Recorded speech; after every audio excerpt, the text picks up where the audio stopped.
The majestic chamber of the Galactic Council hummed with tense energy. Representatives from 100 species filled the semicircular rows of seats. Their diverse anatomies, all oriented toward the central platform. The vaulted ceiling, adorned with constellations representing each member world, seemed to press down upon them today. Whispers hissed through the air like escaping steam, carrying rumors and fears. They're both coming. In the same room? Impossible. The protocols for this situation are inadequate. Someone will die today. A Gavean diplomat nervously polished her metallic exoskeleton, the natural anxiety response of her species causing it to lose luster. Nearby, a group of Tyrolean delegates huddled together, their translucent bodies pulsing with waves of crimson, the universal signal of distress among their kind. High Counselor Zorex, an ancient Lithian whose 12 eyes had witnessed centuries of galactic politics, raised his upper appendages for silence. His voice, amplified by the chamber's acoustics, silenced the murmurs. The Council recognizes the gravity of today's proceedings. He began, his voice steady despite the circumstances. For the first time in our shared history, we will witness a formal diplomatic meeting between two apex predator species from Class 5 Deathworlds. The tension in the room thickened. Class 5 worlds were rare enough, planets so hostile that evolution produced only the most ruthless survivors. Species from such worlds were typically quarantined, contained, or carefully managed through limited interactions. Today's meeting broke every protocol. The humans and the Laurians have both achieved spaceflight despite their hostile origins. Zorex continued. Both have demonstrated remarkable adaptability, territorial aggression, and technological advancement. And now, both seek representation in this council. A Moxivian representative stood, her gelatinous form trembling slightly. High Counselor, with all respect, shouldn't we separate them? History shows that when Deathworld species encounter one another, the result is invariably bloodshed, finished Zorex. Yes, that is the conventional wisdom. Yet both delegations have specifically requested this joint appearance. They are aware of the risks and have agreed to our security measures. Security measures were indeed extensive. Gravitational restraint fields surrounded the central platform. Armed peacekeepers from neutral species lined the walls. Emergency transport beams stood ready to extract either delegation at the first sign of hostility. The Council will now receive the human delegation, announced Zorex. The grand doors at the far end of the chamber parted. Everyone expected a show of force. Humans were known for their military displays, their uniforms and weapons and rigid formations. But what entered instead confused everyone. 5 humans walked calmly into the chamber. They wore simple garments, loose-fitting tunics and pants in muted colors. No visible armor or weapons. Their leader, a tall figure with dark skin and keen eyes, walked slightly ahead. His posture was relaxed, his hands visible and empty. Captain Dylan Sebastian announced the chamber's identification system. Human diplomatic envoy. Dylan bowed slightly to the Council, a gesture of respect that seemed at odds with humanity's reputation. Behind him stood his team, Lieutenant Ivy Chen, a compact woman whose alert eyes missed nothing. Security Officer Marcos Rivera, whose powerful build couldn't be disguised by the simple clothing. Cultural Liaison Dr. Amara Okafor, whose gentle smile belied her species' fearsome reputation. And Nick Vulov, identified simply as Engineer, a stocky man with calloused hands and an open face. The absence of military formality unnerved many in the chamber. Predators were supposed to display their strength, establish dominance through visible might. This quiet confidence was something else entirely, and somehow more frightening. Dylan and his team took their positions on one side of the central platform, standing in a loose semicircle rather than a rigid formation. The council will now receive the Laurian delegation, Zorex announced. And a different set of doors opened if the humans had defied expectations with their understated entrance. The Laurians fulfilled them with dramatic flair. 8 tall, powerful figures strode into the chamber, their scaled bodies moving with predatory grace. Sharp claws clicked against the floor. Prominent teeth gleamed under the chamber lights. Their eyes, 6 per individual, arranged in clusters that provided comprehensive vision, swept the room with calculating intelligence. Their natural armor reflected the light in iridescent patterns of blue and green. A biological feature that scientists believed was used both for mating displays and intimidation. The effect worked. Several council members visibly recoiled. Pack leader Vizara announced the system, identifying the largest Laurian who led the procession. Behind her came warriors, scientists, and advisors, each radiating lethal capability. The Laurians took position opposite the humans. The 2 delegations now faced each other across a distance of perhaps 20 meters. With the council arrayed around them, the contrast was striking. The unadorned, seemingly vulnerable humans against the naturally armored, visibly dangerous Laurians. Every being in the chamber held their breath. Here it was, the inevitable moment when 2 apex species would establish dominance. Sensors throughout the room monitored vital signs, pheromone releases, microaggressions. Peacekeepers tensed, ready to intervene. Dylan Sebastian took one step forward. Across the platform, Vizara did the same. "We meet again, Pack leader," said Dylan, his voice carrying easily in the silent chamber. "Captain," replied Vizara, her voice a harmony of growls and clicks that the translation system rendered into smooth galactic standard. "It has been too long."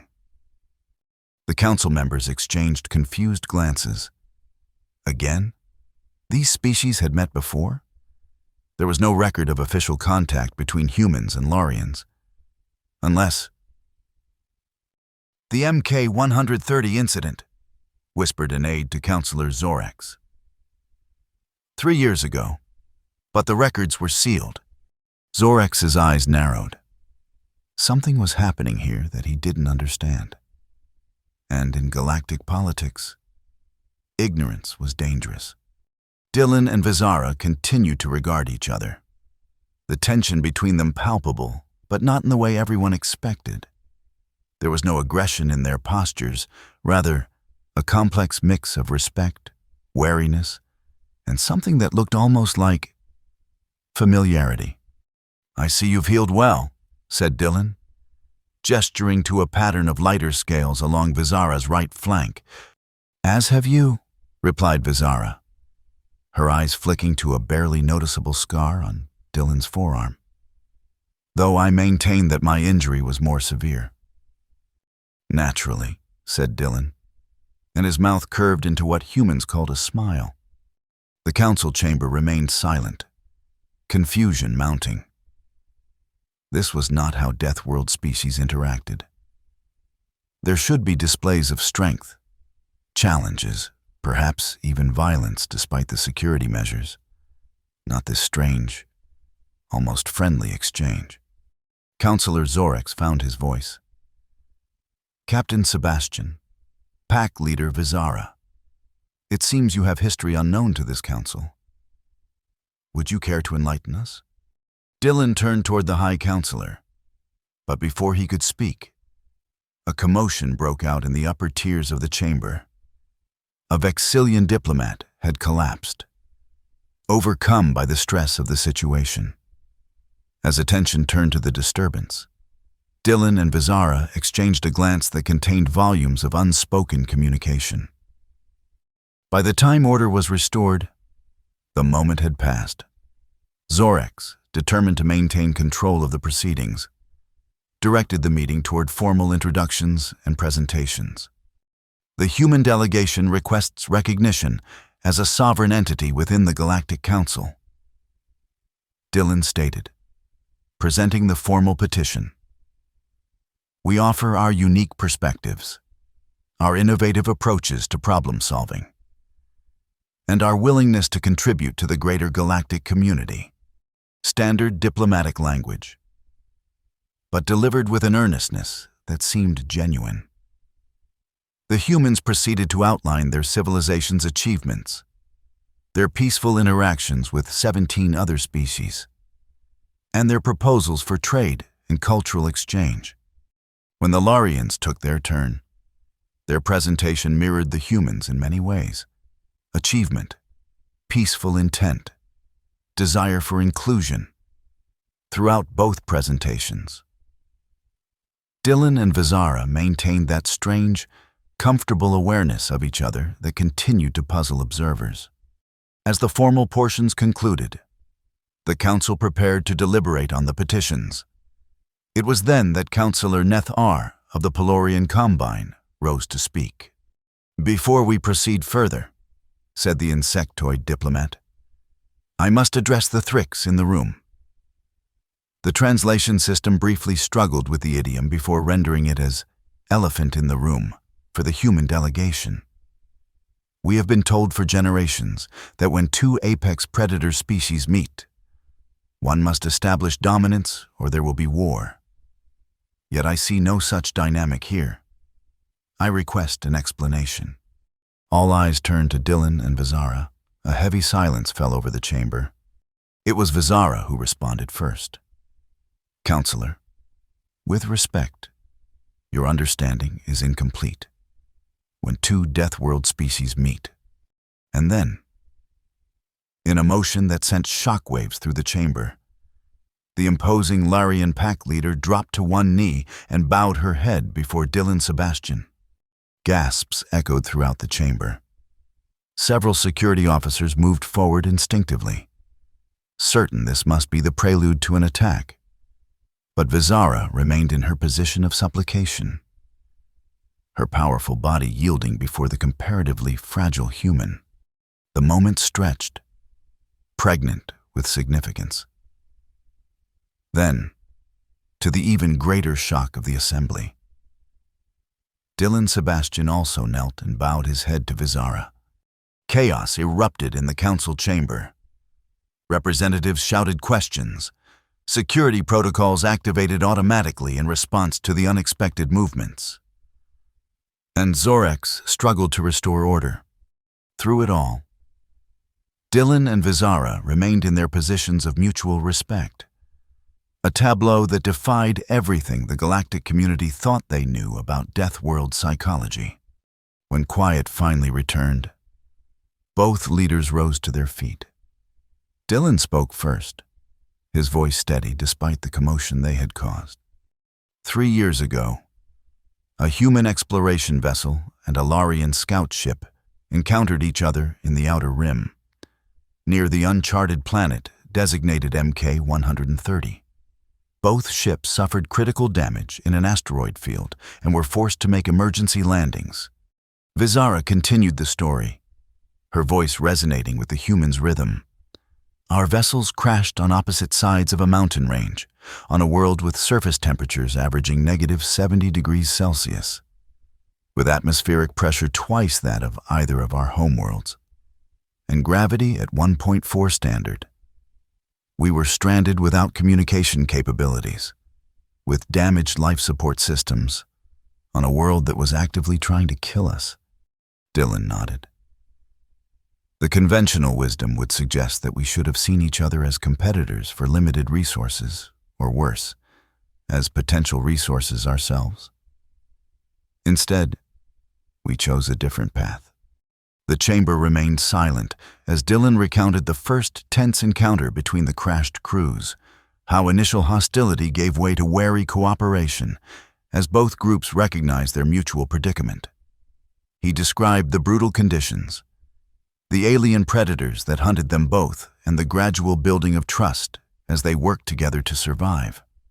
"It was Engineer Vulov who first bridged the gap," Dylan said, gesturing to the stocky man behind him.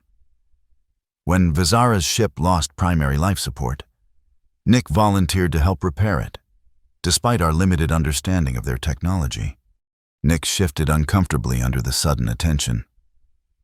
"It wasn't that big a deal," he mumbled. "I just figured freezing to death would suck for anyone, human or not." Vizara made a sound that the translation system identified as laughter. "Your modesty is unnecessary. Nick Vulov, you saved 17 of my pack that day." She turned back to the council. "What we discovered on MK-130 was not that one species must dominate the other, but that our shared vulnerabilities could be a source of strength. Humans lack our natural armor and regenerative capabilities. We lack their adaptability and improvisational thinking. Together, we became something more effective than either species alone." Dylan picked up the thread. "For 62 days, we survived together, combining our technologies, sharing our knowledge, and protecting each other from the planet's dangers.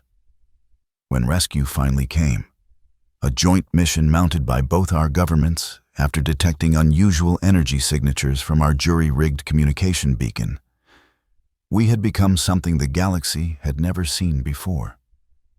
A multi-species pack." The implications of this statement rippled through the chamber. The concept of pack to Laurians was sacred, biological, fundamental. That they would extend this designation to another species was unprecedented. "And the bowing?" asked Counselor Nethar, still trying to process what they had witnessed. Vizara's multiple eyes blinked in sequence, a gesture of thoughtfulness. "In the final week on MK-130, our combined group was cornered by a pack of local apex predators, massive creatures adapted to the planet's extreme conditions. We were outnumbered, exhausted, and running low on weapons. Captain Sebastian devised a strategy that required someone to act as bait, drawing the creatures into a narrow pass where they could be dealt with more effectively." Dylan's expression grew somber. "I volunteered. It was my plan, my responsibility. I refused," continued Vizara. "As pack leader, it was my duty to take the greatest risk. We argued, quite intensely." Her sharp teeth gleamed as she spoke. "In the end, I physically restrained him and took the position myself. The plan worked, though not without cost." She gestured to the lighter patch of scales on her flank. "When I found her afterward, wounded but triumphant," said Dylan, "I did the only thing that felt right. I knelt before her, acknowledging her sacrifice and her right to lead. And I, seeing his gesture," Vizara finished, "knew I must return it. For while I had risked my body, he had offered his. The willingness to sacrifice for the pack is the truest measure of leadership among my people." We both recognized this truth in each other. The council chamber had fallen completely silent. The story had transported them all to that frozen world, to that moment of mutual recognition between predators who had chosen to see each other as something more. High Counselor Zorex finally spoke, his voice thoughtful. "You are telling us that the conventional wisdom, that one apex species must dominate another, is false." "Not false," Dylan replied carefully, "but incomplete. Dominance can take many forms. It need not be through violence or subjugation. Sometimes, the greatest strength is shown in the willingness to be vulnerable." "Among the Laurians," added Vizara, "we have a saying, the strongest neck is the one that can both bear weight and bow." For too long, the galaxy has seen species like ours only as threats. We are here today to show another possibility. The implications weren't lost on anyone in the chamber. For millennia, the Galactic Council had carefully managed interactions between aggressive species, always operating under the assumption that their nature was fixed, that conflict was inevitable. If humans and Laurians could form bonds of mutual respect and cooperation, what other assumptions might be challenged? As the Council adjourned to deliberate on the joint petition, representatives from dozens of worlds approached the human and Laurian delegations, hungry for more details of their extraordinary alliance. The chamber buzzed with excited discussion, theories, and debates about what this might mean for galactic politics. Dylan found himself speaking with a group of Morellian philosophers, explaining the nuances of human cooperation. When he felt a presence at his side, Vizara had joined him, her towering form causing the Morellians to step back instinctively. "They still fear us," she observed quietly. "Change takes time." Dylan replied, "We're asking them to reconsider beliefs they've held for generations." "Do you regret it?" Vizara asked, her voice pitched for his ears alone. "Coming forward like this, exposing what happened on MK-130? Dylan considered the question.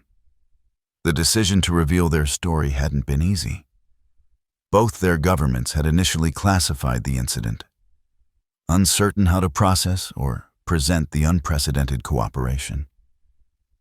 It had taken years of quiet diplomacy, building trust between their species one small interaction at a time, before this day became possible. "No," he said finally.